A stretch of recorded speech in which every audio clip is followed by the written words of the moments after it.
Shalom, shalom. Alors tout d'abord, j'aimerais rendre gloire, hommage à Yahweh, Bahashem, Yahushua, Bahashem, au Hakodash, Yahweh qui est le nom du Père, Bahashem qui veut dire au nom Yahushua qui est le Fils, Bahashem, au Hakodash qui est le Saint-Esprit. Et shalom aux élus et doux bonheur et respect aux apôtres et aux aînés de Greenstone, les salutations aux croyants et aux croyantes. Ici, frère Amoise de Montréal et à vous seulement, je dis shalom. Dans cette leçon qui va quand même assez courte parce que j'ai pas vraiment beaucoup de préceptes, mais on va aller droit au but pour démontrer que c'est une chose droite de prier Yahweh Shim Yahshua afin qu'il amène cette destruction. Right? Si tu n'es pas dans la vérité, tu ne vas pas comprendre ce sentiment d'urgence que l'Optimus élu a afin que ce diable qui y sauve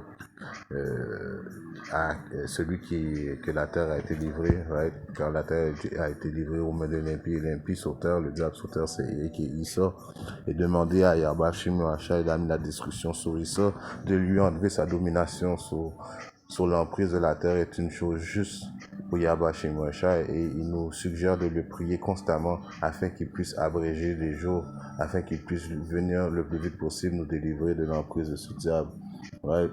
Comme que je dis, c'est une chose juste d'avoir ce sentiment-là, parce que nous sommes comme, je vais commencer mon premier précepte qui est dans le livre de Pierre 2 et 7, et il délivra le juste. Right? Yahweh Shim Yahshua délivra le juste, et dans cette époque-là, c'était le juste, l'élu de cette époque-là était Lot, right?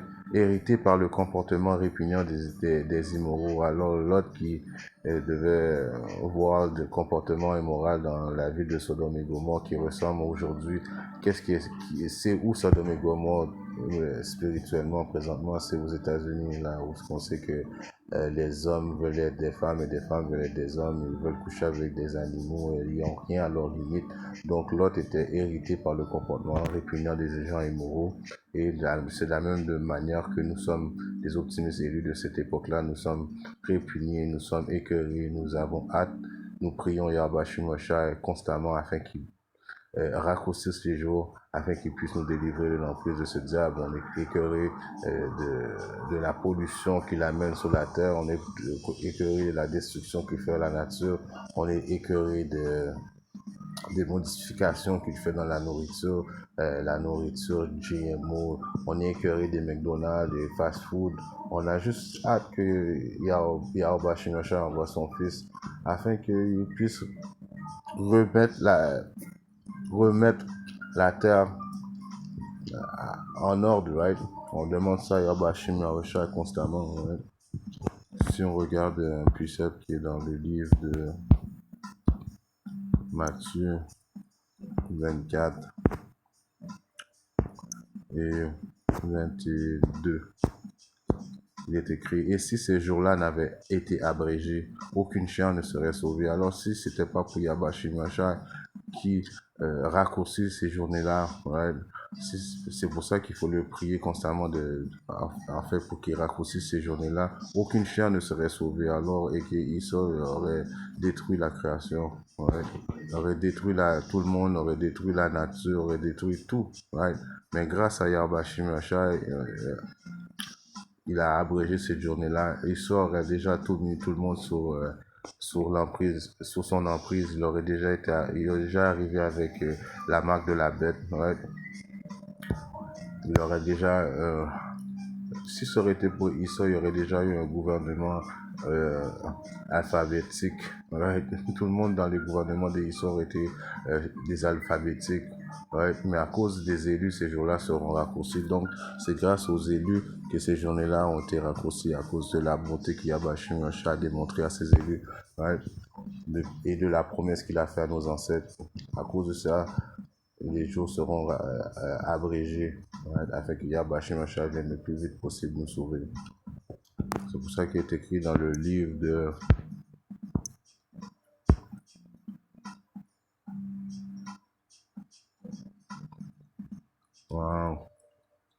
Esdras 2 et 13.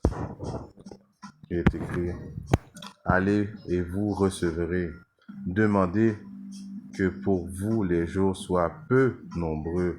Alors vous voyez comment c'est une chose juste de demander, la destruction de Issa. C'est une chose juste à cause qu'on veut plus qu'il domine sur nous. On est tanné de l'oppression. On veut le royaume de Yahweh Moshiach vient s'instaurer sur terre, un royaume droit.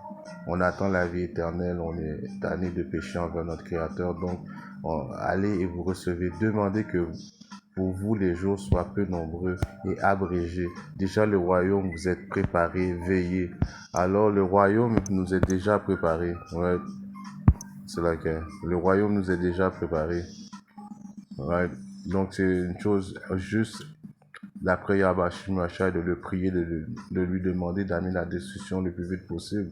Il ne faut pas se sentir mal quand on a ce sentiment, quand on voit la face des Édomites et on est écœuré dans notre cœur, quand on est obligé de travailler avec eux et on est obligé de coupe avec eux autres, mais deep down inside, on a hâte que Yabashim Macha amène la destruction. C'est pas une chose mauvaise, c'est une chose du juste et droite. C'est pour ça que Yahweh Moshiach nous dit de demander pour que vous les jours soient peu nombreux. Demandez pour la destruction. Ouais. Si on regarde dans Precept, dans le livre de Luc, comme que j'ai, c'est une leçon, bref, mais droit au but.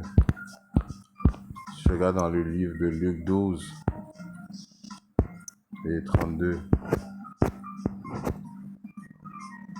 n'aie pas peur, petit troupeau. Les petits troupeaux, ils parlent des optimistes élus dans cette époque. Car c'est le bon plaisir de votre Père. Alors c'est le bon plaisir de Yahweh Ba'ashem Yahshua de vous donner le royaume. Et pour nous donner le royaume, il faut qu'il vienne détruire ce royaume-là, right? Avec le feu principalement. Les 200 millions de bombes nucléaires qui vont s'attarder sur les États-Unis, les chariots qui vont dégager le feu. Parce que le feu, c'est un agent de purification. De la même façon que l'eau était un agent de purification, cette fois-là, le feu est l'agent de purification que Yahweh Moshiach a décidé d'amener et pour faire payer l'impie. Right? Alors, s'il n'y a pas de destruction, il n'y a pas de reconstruction. Right?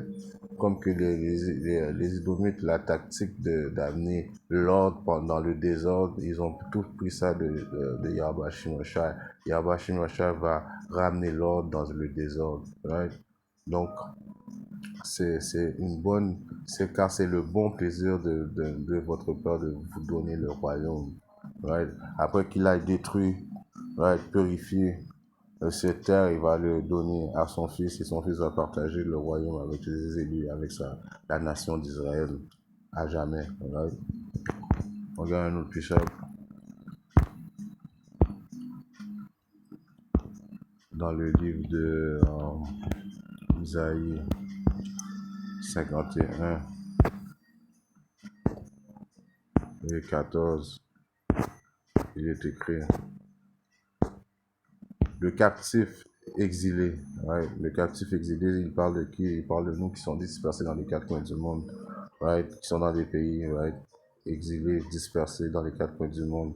Ceux qui sont dans le bas de l'échelle, right? Les Israélites se hâtent. Alors donc les exilés, on a hâte, on prie, on espère, on veut, afin qu'ils soient mis en liberté. On veut quoi? En réalité, on veut être libéré de la domination de qui soit le diable. On veut enfin être libéré. Ouais, c'est ça qu'on veut le plus. C'est pas juste ça. On veut voir notre Sauveur Yahushua. On veut le voir de nos yeux. On veut avoir les nouveaux corps, la vie éternelle. Right? Les bienfaits que Yahweh Shemashah a préparés pour nous. On veut tout voir ces choses-là. On veut être libéré de l'emprise du démon afin qu'il ne meure pas dans la fosse et que son pain ne manque pas. Alors on ne veut pas mourir dans la fosse. La fosse, c'est quoi? Ne mourir dans le système. Right? Dans ce précepte-là, la fosse représente le système et que son pain ne lui manque pas.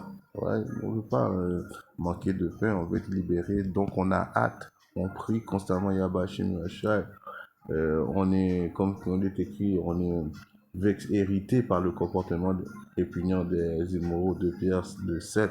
Right? C'est toutes ces choses-là qu'il faut mettre en perspective. Right? Et ce feeling-là de ce feeling-là de vouloir voir la destruction, c'est une affaire juste. Ouais. Si le monde dit, ah, vous voulez la destruction, vous êtes des prophètes de malheur. Oui, on est des prophètes de malheur parce que il faut que le malheur arrive pour que le bonheur s'installe. Oui. Si on regarde un plus-up, je pense que je vais finir avec ça, qui est dans le livre de Pierre 3 et 10. Mais le jour du Seigneur viendra comme un voleur dans la nuit. Le jour du Seigneur viendra comme un voleur dans la nuit, dans lequel cieux passeront avec un grand bruit. Alors le jour va devoir venir comme un voleur à ceux qui ne veillent pas, mais pour les optimistes, c'est lui qui veille. Si tu veilles, le voleur ne peut pas te cambrioler. Right? Alors tous ceux qui ne veillent pas, ils vont être pris au dépourvu par Yahweh en lequel les cieux passeront avec un grand bruit et les aimants se dissoudront par une ardente chaleur. La terre aussi et les œuvres qui sont en elle brûleront. Alors ce grand bruit, ça va être le bruit des missiles nucléaires qui vont s'attarder sur Babylone. Ouais. Et il y a des missiles qui vont s'attarder à d'autres parties sur la terre, mais principalement à Babylone. Ouais. Voyant alors que toutes ces choses seront dissoutes, quelle sorte de personnes devez-vous être en tous saints comportements et probité? Alors, sachant toutes ces choses-là, que ces choses-là vont arriver et c'est des paroles sûres qui vont arriver très bientôt, quel genre de comportement nous devons avoir? Nous devons être séparés,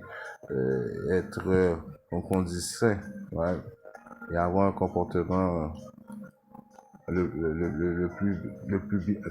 en adhérant aux lois, statuts et commandements, le mieux de notre habilité, c'est la façon de se comporter en attendant qu'il y ait vienne, ouais. Il y a un proverbe qui dit heureux ceux que quand il va venir, ils vont être en train de faire son travail, right? C'est dans ce mind frame là qu'on doit être. Attendant et attend, right? Non seulement qu'on attend, on a hâte. Attend, ça veut dire on a hâte. On veut que tout ça arrive. Et on sait que ça va arriver. La venue du jour de Yahweh Shimashai, dans laquelle les cieux en feu seront désous et les éléments se fondront par la chaleur ardente. Néanmoins, nous, selon sa promesse, attendons de nouveaux cieux et une nouvelle terre dans laquelle demeure la droiture. Alors, le nouveau cieux qui va représenter le nouveau gouvernement de Yahweh Machai, right, les 12 apôtres et aussi les 12 000 hommes, les 144 000 hommes, 12 000 de chaque tribu d'Israël qui représentent la maison de David qui vont gouverner avec Yahweh Machai. On attend ça avec impatience, on a hâte. Donc le sentiment d'avoir hâte et ce sentiment que l'optimisme est lui est supposé d'avoir dans ces temps-ci. En espérant que cette leçon a édifié un frère ou sœur quelque part dans le monde. Si Abba Shimashai le veut, je reviendrai très bientôt avec une leçon. Shalom.